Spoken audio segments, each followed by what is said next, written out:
Here's a paradox for you. Some of the richest people in the world still feel poor, and some people with very little, living on modest incomes in modest homes, actually feel like they're overflowing with wealth. Crazy, right? We've been conditioned to believe that being rich is all about numbers. 6 figures in your bank account, $1 million home, the fancy car, the big trips, the luxury lifestyle. But here's the truth you probably don't expect. Richness isn't measured in dollars, it's measured in the feeling of enough. And here's the promise of this video. By the time we're done, you'll walk away with a new lens on money. One that has nothing to do with chasing more, and everything to do with knowing when you've already arrived. Because here's the quiet secret. You might already be wealthier than you think. Let me paint you a picture. 2 people live on the same street. One makes $300,000 a year. Huge salary. Every month they buy the latest tech, go out to high-end restaurants, and take luxury vacations. But they also carry a massive mortgage, car loans, and credit card balances. At night, they scroll Zillow, eyeing an even bigger house, wondering why they still feel behind. The other neighbor makes $70,000 a year. They live in a modest home that's fully paid off, drive a reliable car, and spend weekends with family and friends. They don't have the latest everything, but they also don't have debt hanging over their head. When they go to bed at night, they feel content. Now here's the question. Who's truly rich? Most people would point to the first neighbor. Bigger income, nicer stuff. But if you measure wealth by the feeling of enough, the freedom from stress, the ability to sleep peacefully, the joy in simple moments, the second neighbor might be richer by miles. And this is where the psychology of enough begins. It's not about how much money you make, it's about how much peace, freedom, and satisfaction you feel. But here's the catch. Most of us don't know how to measure that. We're caught in what I call the more trap. It works like this.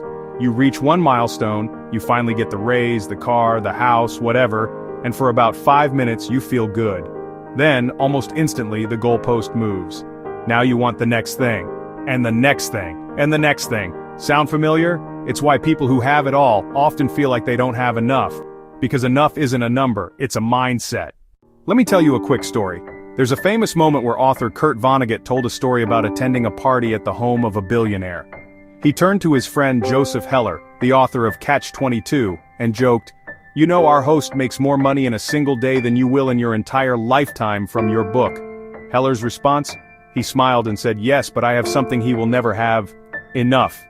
That one line hits like a hammer, because it reveals the secret most of us never hear. The richest person in the room isn't the one with the biggest number, it's the one who feels complete with what they already have. Now I know what you're probably thinking. Okay, but isn't that just settling? Isn't wanting more what drives progress? Good question. And here's the nuance. Wanting growth is natural. Striving to improve is healthy. But there's a difference between ambition and endless hunger. Ambition says, I want to grow, but I'm grateful for what I have. Endless hunger says, no matter what I get, it's never enough. See the difference? One brings joy, the other brings exhaustion. Let's make this really relatable. Think about your phone. Maybe you upgraded to the latest model last year. For the first week, you couldn't stop admiring the sleek design, the better camera, the faster speed. But now, it's just your phone. You barely notice it. And if you're honest, you're already eyeing the next release. That's the more trap at work. The rush of new fades fast, and without a sense of enough, you're back to chasing. Always hungry, never satisfied. But flip the script, and suddenly the psychology of enough changes the entire experience. Instead of thinking, I need the newest phone to feel good, you think, my current phone does everything I need. I'm good. That's the quiet satisfaction of enough. Here's another image for you. Imagine you're filling a bucket with water. If the bucket has no bottom, if it's leaking endlessly, then no matter how much water you pour in, it never feels full. That's what life feels like without enough.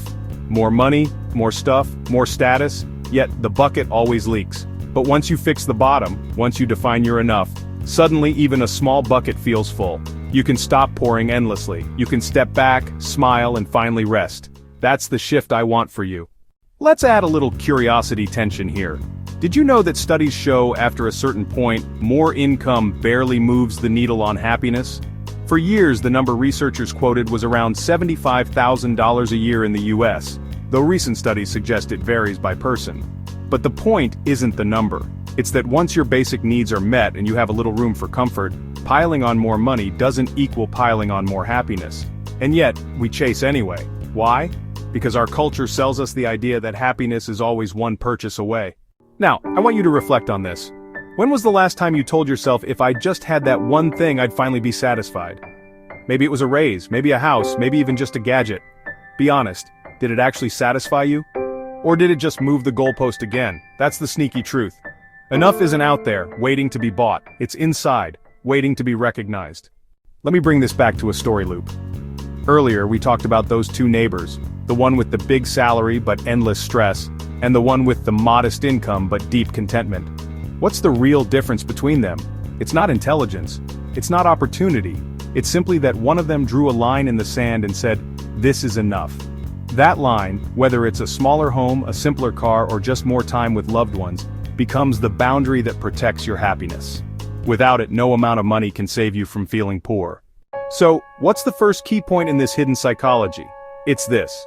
Wealth isn't about having everything, it's about needing less. That doesn't mean you give up ambition or stop working toward your dreams. It means you anchor yourself in gratitude for what you already have so you're not endlessly chasing what you don't. When you build from that foundation, growth feels like bonus, not like oxygen. And maybe that's the truest definition of being rich. Not the biggest paycheck, not the flashiest car, not the house with the most rooms, but waking up one morning, looking around your life and realizing, I have enough, I am enough. That's when you're truly rich. But here's where it gets tricky. If enough is the secret to feeling rich, how do you actually know when you've hit it? Because let's be real, most of us are terrible at recognizing the moment. We keep moving the finish line without even noticing. Let me ask you, remember the first paycheck you ever got? It probably wasn't much, but do you remember how excited you were, that feeling of finally I've got money to spend? Fast forward to today. You probably make way more than that first job, but does it feel like enough? Or does it still feel like you're chasing? That's the moving goalpost problem, and it's one of the sneakiest traps in money psychology. Here's a story loop. A few years back I met someone, we'll call her Sarah. Sarah used to dream about making $50,000 a year. That was her enough number. She swore if she ever crossed that line, she'd feel financially secure. Well, guess what? She hit it. Then she wanted $75,000. Then $100,000. Today she makes nearly $150,000, and she still tells me she feels behind. How does that happen? Because without defining enough, the finish line keeps moving. I'll come back to Sarah in a bit, because what she discovered later completely shifted her mindset. But first, let's break this down with an analogy. Imagine running on a treadmill. The harder you push, the faster the belt moves. You feel like you're working towards something, but no matter how fast you go, you're still in the same spot. That's life without enough.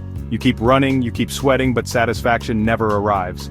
Now imagine stepping off the treadmill and walking outside. Suddenly, every step moves you forward. Why? Because you've chosen a destination. You've drawn your line of enough. That's the difference between chasing endlessly and arriving peacefully. Here's a curiosity spark. Did you know lottery winners, people who suddenly become multimillionaires, often report the same levels of happiness as before within a couple years? It's called hedonic adaptation. Basically, humans get used to new circumstances fast. That dream car? It's just a car after 6 months. That giant house? After a while it feels normal, sometimes even stressful.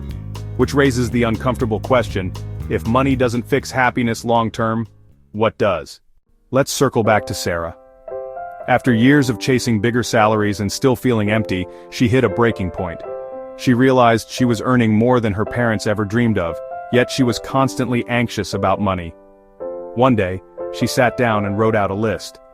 What do I actually need to feel secure, comfortable, and happy? The result? Her real enough number was far lower than she thought. It wasn't about hitting $200,000. It was about paying off her student loans, having 6 months of expenses and savings, and being able to take a vacation once a year without guilt. That shift, it changed everything. Suddenly, she wasn't on the treadmill anymore. She was on a path. Now let's make this personal. What about you? Have you ever defined your enough? Or are you just running hoping one day you'll magically arrive at satisfaction? Here's the catch. If you don't define it, society will define it for you. And society's definition of enough is always more. More money, more stuff, more status. But more doesn't equal rich, more just equals more. Let me give you another everyday example. Think about food. Ever gone to a buffet and piled your plate like it was the last meal you'd ever eat? At first it feels amazing. so much choice, so much abundance. But by the time you're halfway through, you feel sick. Why? Because you blew past enough. Money works the same way. Past a certain point, piling on more doesn't nourish you, it makes you sick. It creates stress, debt, and comparison. True wealth isn't the buffet, it's the perfect plate that leaves you satisfied. Here's a little tension point. We often think the danger is not having enough money, but the real danger? Not knowing when to stop. Because if you never feel satisfied, no amount of money can make you rich. And that's the heartbreaking part. You could spend your whole life chasing only to look back and realize you never paused long enough to enjoy what you already had. So, how do you know when you've hit enough? Here's a thought experiment. Imagine tomorrow your income froze. No more raises, no more side hustles, no more surprise windfalls. Could you still build a life that feels fulfilling with what you have right now? If the answer is yes, you're richer than you think. If the answer is no, maybe it's not about more money. Maybe it's about redefining your enough. Let me tell you one last story loop to tie this together. There was a fisherman living in a small coastal town. A businessman visited and saw the fisherman catching just enough fish for his family. The businessman said, "Why don't you catch more? You could sell them, buy a bigger boat, hire workers, build a fleet, and eventually retire rich." The fisherman smiled and asked, "And what would I do when I retire rich?" The businessman replied, "Well, you could relax, spend time with your family, fish a little, and enjoy life." The fisherman chuckled.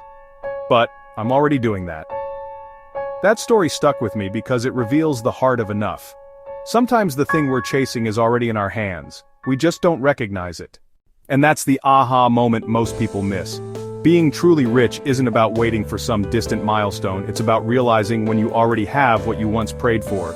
So the question isn't, how do I get rich? The question is, how do I know when I already am? So let's bring all of this home. Remember Sarah, the one who kept moving her finish line? Once she sat down and defined her enough, something unexpected happened. She didn't just feel less stressed about money, she started enjoying her life more. The dinners with friends, the quiet nights in, even the little weekend getaways felt richer. Why? Because they weren't measured against what's next. They were enough. And remember that fisherman story? It's easy to laugh at the businessman, but most of us live exactly like him, always imagining some future version of life where we'll finally allow ourselves to relax. But the fisherman's wisdom is timeless. Why postpone a life of meaning when you can start living it now? Here's the truth. Enough isn't a number in your bank account. It's not a title, or a car, or a house. Enough is a mindset, a line you choose, a standard you set for yourself that says, "This is the life I want, and I don't need to keep chasing endlessly to feel whole." And the beautiful thing? Once you define enough, something magical happens. You stop comparing. You stop moving the goalpost. You free up energy to focus on what actually matters. Health, relationships, peace of mind. It's the quiet kind of wealth, the kind that doesn't flash but lasts. Let me ask you one last question. What if today, you decided that you already have more than enough? How would that change the way you feel about your life, about your money, about yourself? The answer might surprise you, because sometimes the richest moment of your life is happening right now, while you're still waiting for the next milestone. And here's the philosophical takeaway. Being truly rich is not about how much you accumulate. It's about when you finally stop running, look around and say, "This is enough. I am enough." That shift, simple, quiet, repeated over time, transforms everything. So here's what I want you to do. Take 5 minutes today. Sit down and write out your version of enough.